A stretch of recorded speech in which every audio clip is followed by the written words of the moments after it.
Jim, now that we're talking about these trilogies, I think that we would be doing a discredit if we don't talk about Pacquiao and Marquez. I mean, that was not a trilogy. It was four It fights, was a four chapters. quadrilogy. Quadrilogy, exactly. You don't see that many of those. So each fight could be in a finale, but none of them were. Not even the fourth one for me. But which of the four stands out to you and why? Well, the fourth one stands out to me because, Marquez eventually produced the one explosive moment that now, in the minds of most people, defines the rivalry. In a general sense, it was the greatest attacker of his era against the greatest counterpuncher of his era. So that's a matchup that almost always produces an interesting fight, and in this case, it produced an explosively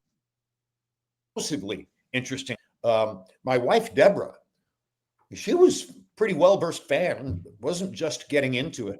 She was among quite a number of people in the arena that night who told me that as Manny lay on the canvas and the count was proceeding, that she actually wondered, is he dead? Oh, yeah. Did he get knocked dead by that shot?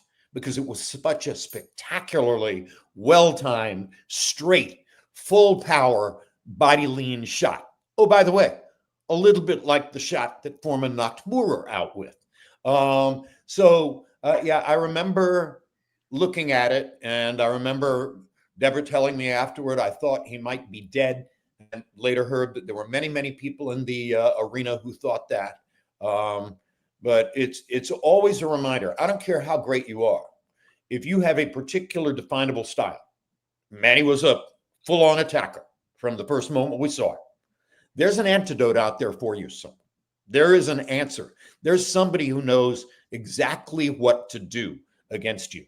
And that person was Juan Manuel Marquez.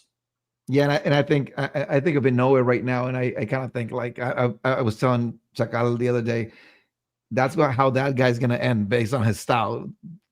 Just believe me, that's how he's gonna end. But well, looking at the bigger picture, of course, we have a Latino, Mexican, and Latin American audience here, and I'm sure these people want to know your take on Latino fighters. And I wanted to ask you, which Latin fighter kind of like had the most impact on HBO during your tenure, and why? Which one do you think had the most impact? Fighter had the most impact on HBO during my tenure. Well, Julio César Chávez had huge impact early on, and I called several Chavez fights. I think I called one at ABC before I ever came to HBO. But yeah, Julio was huge, and obviously, ultimately, he fought De La Hoya. And De La Hoya was massive. One thing I always say about Oscar that you guys, I think, will appreciate. Oscar, undoubtedly, in my mind, can't be argued, sold more individual boxing tickets to female fans buying the tickets for themselves than any other athlete in American history. No other athlete in American history appealed as directly to the female audience and managed to get them to come to his events live without male accompaniment the way Oscar did.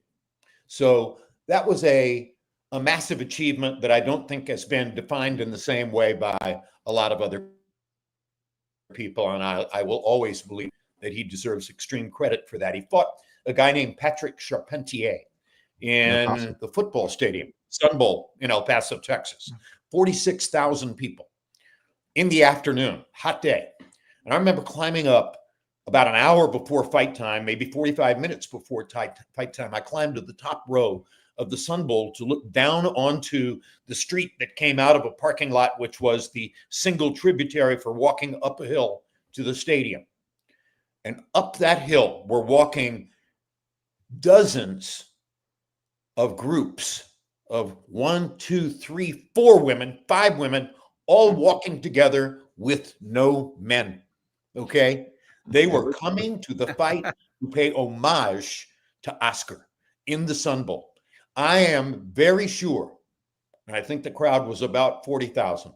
I'm very sure that more than half of them were women.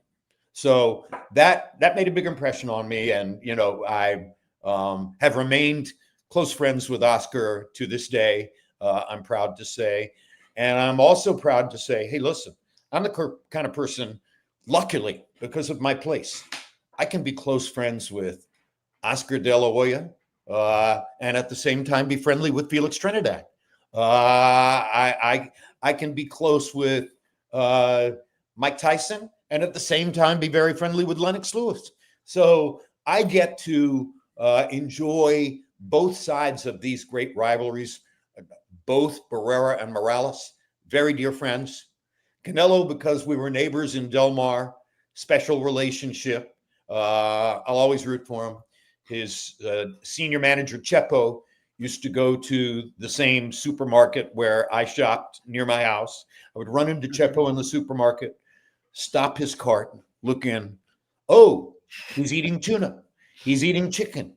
And he would say, you know what he eats. Yeah, I know, but it's fun to look at it anyway. So Hispanic fighters, the heart of the sport in many, many ways over the course of the past few decades, but along with black fighters, along with white fighters, along with Eastern European fighters, is Ukraine the most successful boxing culture in the sport right now? Yeah, not far away. How about Japan? How great is Naoya Inoue? Where does he rank in all-time rankings of fighters in that weight class? It's a remarkable and amazing time in boxing, increasingly the most global sport. Soccer competes with that, but boxing is almost unique. For sure.